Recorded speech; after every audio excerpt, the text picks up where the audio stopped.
ناخن اور غیر ضروری بالوں کو کاٹنے کے بعد ڈسٹ بن میں پھینکنا جائز ہے یا زمین میں ہی دفن کرنا ہوگا؟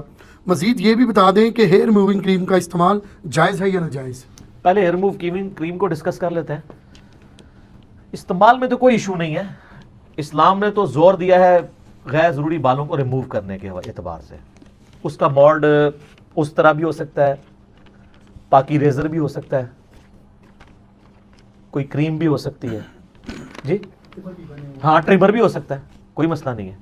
وہ صحیح مسلم میں حدیث ہے کہ نبی علیہ السلام نے زیر ناف بال, بغلوں کے بال اور ناخنوں کے کاٹنے کی مدت 40 دن مقرر فرمائی ہے کہ 40 دن میں ایک دفعہ. وہ بات کہتے ہیں چاول کے دانے جتنے ہوتے ہیں, یہ نہیں ہے چکر, 40 دن میں ایک دفعہ. لیکن ناخن تو آپ کو پتا ہے ہفتے بعد بڑھ جاتے ہیں. سنت تو یہ کہ آپ جمعے والے دن کاٹیں گے چیزیں. یہ جو کریم ہے نا جی, اس کے بارے میں یورپ اور امریکہ میں تو یہ چیزیں سامنے آئی ہیں کہ اس کی وجہ سے لوگوں کو خارش کی بیماری ہو گئی ہے, کیونکہ اس میں اتنے تیز قسم کے کیمیکلز ہیں. اور پاکستان میں تو ماشاءاللہ کچھ بھی ہیں تیرے محبوب کی امت سے ہیں. ایکسپائرڈ کریموں کو نا نئی ڈیٹس لگا کے ایون کتنے بڑے بڑے سٹورز بیچ رہے ہیں. مجھے اس لیے پتا ہے کہ میرے پاس ایک دوست آیا, میں اب اس سٹور کا نام نہیں لیتا, وہ پاکستان لیول کا سٹور ہے. شاید پاکستان میں اگر لسٹ آؤٹ کیا جائے وہ ٹاپ 3 میں آتا ہو کہ یہ تو جعلی مال رکھ ہی نہیں سکتے. اس پہ اس کی نوکری لگی اور کہتا ہے میری نوکری یہ تھی کہ امپورٹڈ آئٹمز جو ایکسپائر تھے ان کی ڈیٹیں چینج کرنا. تو مجھے کہتا ہے نوکری حلال ہے حرام ہے؟ میں نے کہا ماشاءاللہ بڑے سادہ ہو, میرے کو پوچھتے ہو حرام کیا ہے. یہ تو حرام سے بھی آگے کوئی چیز ہے کہ آپ لوگوں کے ساتھ لوگوں کو بیڑا غرق کروا رہے ہو. ایکسپائر دوائیں بیچنے کے مترادف ہے یہ چیز. تو اس اعتبار سے کمپین چلی ہوئی ہے. اور میں آپ کو بتاؤں امریکہ میں مجھے وثوق ذرائع سے پتا ہے کہ وہاں پہ تو مسلمان ابھی استعمال کرنا چھوڑ گئے ہیں. صرف ایکسپائر ڈیٹ والی نہیں ہے, جو جینون کریمیں بھی ہیں نا ان کے بھی سائیڈ افیکٹ آ رہے ہیں. بخاری مسلم میں آپ کو حدیث یہی ملیں گی کہ صحابہ کرام اس طرح استعمال کرتے تھے. وہ ایک بخاری میں بڑی مشہور حدیث نہیں ہے کہ صحابی کو قید کر لیا گیا تھا تو انہوں نے اس طرح مانگا تھا اپنے زیر ناف بال کاٹنے. اس طرح یہی چیزیں یوز ہوتی تھی, اس طرح استعمال ہوتا تھا. اور یہ جو جن احادیث میں آتا اکھیڑنا یہ صاف کرنا ایک ہی چیز ہے. اکھیڑنا ذرا مشکل کام ہے, دونوں طریقے صحیح ہیں. اکھیڑنے کا فائدہ اس وقت ہوتا ہے جب شروع سے انسان اکھیڑ لے, پھر آہستہ آہستہ وہ بال کم پڑ جاتے ہیں. لیکن وہ چونکہ تردد والا کام ہے, لوگ شیو کرنے کو ہی ترجیح دیتے ہیں, یعنی اس کو ریموو کرنے کو, اس طرح کو یا ریزر کو. اس کے بال موٹے ہو جاتے ہیں بعد میں تو کھیڑنا. اچھا ایک اور افیکٹو چیز آج کل آئی ہوئی ہے, وہ خصوصاً فیمیلز کے لیے وہ زیادہ بہتر ہے. وہ اس طرح کے یعنی وہ سٹیکرز پیڈ آئے ہوئے ہیں جو تھوڑی دیر لگا کے وہ اکھیڑنے والا کام کرتے ہیں. وہ بالکل یعنی زیادہ سنت کے قریب ہو جاتے ہیں. اس زمانے میں آج کل بھی اکھیڑنے والا آتا ہے. بال دونوں طریقے سنت ہے. بخاری اور مسلم دونوں میں حدیث ہے کہ نبی علیہ السلام نے فرمایا 5 چیزیں فطرت سے ہیں. نمبر 1 ختنے کرانا, نمبر 2 بغلوں کے بال اکھاڑنا یا ریموو کرنا, نمبر 3 جو زیر ناف بال ہیں ان کو ریموو کرنا, اور نمبر 4 ناخن کاٹنا, اور نمبر 5 مونچھوں کو پست کرنا. پست سے مراد یہ ہے کہ یہ لائن واضح ہو جائے, یعنی وہ کھانے پینے میں نہ آئے. ویسے آپ مونچھیں رکھ سکتے ہیں, صحابہ کرام رکھتے تھے. نبی علیہ السلام مونچھیں اتنی پست کرتے تھے جو بخاری میں آتا ہے کہ پیچھے کی سفیدی نظر آتی تھی جس طرح میری مونچھیں. لیکن بڑی بھی آپ رکھ کے یہاں سے بڑی کر کے حضرت عمر سے تاؤ دینا بھی ثابت ہے, لیکن یہاں سے بڑی نہیں ہونی چاہیے. یہ رکھ سکتے ہیں, کوئی گناہ نہیں. پس کرنے سے مراد یہ کہ وہ پرانے زمانے میں لوگ اتنی بڑی رکھتے تھے. وہ جس طرح ابھی بھی آپ پرانے سائنٹسٹ کئی ان کی تصویریں دیکھیں نا, وہ یہاں آ رہی ہوتی ہیں, وہ منع ہے. یہاں سے اگر یعنی اس سے اوپر ہیں تو آپ یہاں بے شک جتنی مرضی بڑھائیں, کوئی مسئلہ نہیں ہے.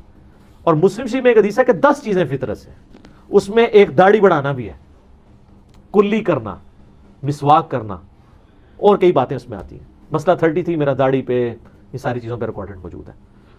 اب آ جائیں وہ والا پورشن کے لیے, وہ دفنا دیں زمین میں. یہ جو آپ کو دفنانے کے مشورے دے رہے ہیں نا, ان سے ذرا پوچھیں کہ آپ ذرا قرآن پہ لفظ دیں, آپ دفناتے ہیں؟ لوگوں کو اتنی بڑی فٹیک میں ڈالا ہوا ہے. دفنائیں گے تو کیوں دفنائیں گے؟ گلی میں تو نہیں کوئی کھود کے دفنائے گا, کوئی کہ پتہ نہیں کوئی بندہ ہی دفنا دیا انہوں نے. گھر میں بھی ہر بندے کے پاس تو لان اویلیبل نہیں کہ وہ وہاں پہ کوئی ایک گڑھا کھود کے اس میں دفنائے گا. ایک گملے میں زیادہ کتنا کو دفنا سکتا ہے. اور قبرستان جانے والا تو معاملہ ہی بڑا ڈیفرنٹ ہے کہ آپ پورے گھر کے جمع کر کے جا کے پھر کوئی قبرستان جا کے دفنائیں. آپ تھیم کو فالو کریں کہ ان بالوں کو اور ناخنوں کو ریموو کر کے پبلک پلیس پہ آپ نے نہیں پھینکنا. اور پبلک پلیس میں ایسا آتا ہے کہ آپ گلی میں پھینک دیں. لیکن اگر آپ ایک کوڑا ایک شاپنگ بیگ میں بند کرتے ہیں اور آپ کے گھر سے کوڑا اٹھانے والا اس کوڑے کو لے جاتا ہے, اور جہاں پہ وہ ڈمپنگ یارڈ بنے ہوئے ہیں, ایسی جگہ جہاں پہ آپ نے کوڑا رکھنا ہے, جیسے ہمارے بھی شہروں میں بنے ہوئے ہیں جہاں سے ریگولرلی یعنی جو گورنمنٹ کی مشینری ہے وہ چیزیں اٹھاتی ہے, صفائی کرتی ہے, تو یہ زمین کے برابر یہ الٹیمیٹلی وہ آپ کو پتہ وہ ڈمپ کر دیتے ہیں. کراچی میں تو آپ کو پتا نا 14,000 ٹن آلموسٹ روزانہ یعنی وہ ویسٹیج پیدا ہو رہا ہے اس طرح کا. ظاہر ہے دنیا میں 100 سے زیادہ ملک ایسے ہیں جن کی آبادی کراچی سے کم ہے, تو کراچی تو پورا ملک ہے. کہنے کو تو وہ ایک شہر ہے لیکن وہ ایک صوبے سے بڑا ہے آبادی کے اعتبار سے. صوبے سے کیا 100 ملکوں سے زیادہ آبادی ہے اس کی, اور اس کی حالت آپ کے سامنے ہے. نہ وہاں کے کسی بزرگ نے وہ شہر سنبھالا ہے اور نہ وہاں کی حکومتوں نے اس شہر کو سنبھالا ہے کہ اس کو گندگی سے روک لیں. سیوریج کا کوئی نظام نہیں ہے, بارش ہوتی ہے سارا سیوریج باہر نکل آتا ہے. ویسے آپ کہتے ہیں وہ جو بزرگ ہیں نا انہوں نے سمندر روکا ہوا ہے, وہ سمندر ہی روکا ہوا ہے, انہوں نے سیوریج کا پانی کسی سے نہیں روک رہا.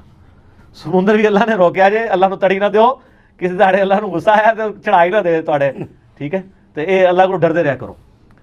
تو یہ ضمن میں نے بات کی, تو وہ آپ اس کو کنٹرول انوائرمنٹ ہی ہے. اسی طریقے سے اگر اب یہ جو ہم لوگ یعنی واش رومز یوز کرتے ہیں, عموماً تو ویسے واش روم جو یوز ہو رہے ہیں نا وہ تو گٹرز کے ساتھ ہیں. ہمارے علاقوں میں ابھی گٹر سسٹم اتنا رواج نہیں ہے, ہم تو اوپن نالیاں چل رہی ہیں. گٹر سسٹم میں بال یا ناخن ٹوائلٹ والے پورشن میں بہانے سے نقصان ہی ہوتا ہے کہ چند سالوں کے بعد وہ بلاک ہو جائے گا, وہ آپ کو صفائی کرانی پڑے گی. اور اگر وہ یہ چیزیں آپ نہ ڈالیں, صابن وغیرہ نہ ڈالیں, تو آپ بے شک 100 سال استعمال کرتے ہیں گٹر کو کچھ نہیں ہوتا, کیونکہ اس کے اندر کیڑے پروڈیوس ہوتے ہیں, وہ کھاتے رہتے ہیں, دوسری طرف سے لیسدار مادہ نکلتا ہے. گٹر بند ہی اس وقت ہوتا ہے جب اس میں بال جاتے ہیں. بال تو سر قبر میں بھی ڈیزالو نہیں ہوتے, وہ چیز ہی ایسی ہے, مٹیریل ہی ایسا ہے, اس کو بہت ٹائم چاہیے, وہ جمع ہوتے رہتے ہیں, ایک دن بلاکیج ہو جاتی ہے.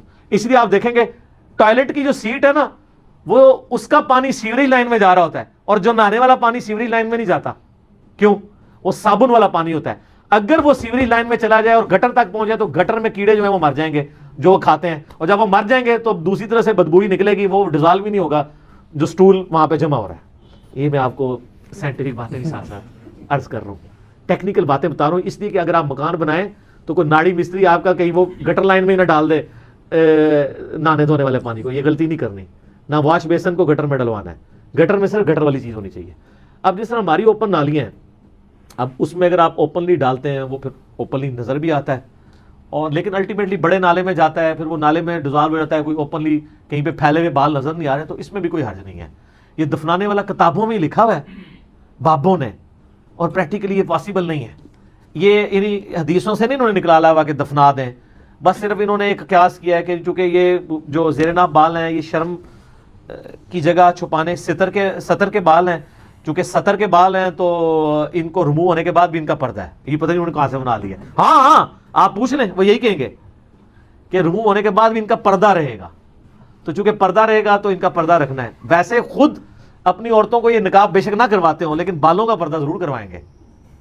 جذباتی ڈاکٹرائن ہے, اس کو کہا جاتا ہے نا سموچے اونٹ نکل جانا اور مچھر چھانتے رہنا. بڑے بڑے اونٹ نکل رہے ہیں اور ان باتوں کے اوپر, چھوٹی چھوٹی باتوں کے اوپر انہوں نے یہ کیا ہوا ہے.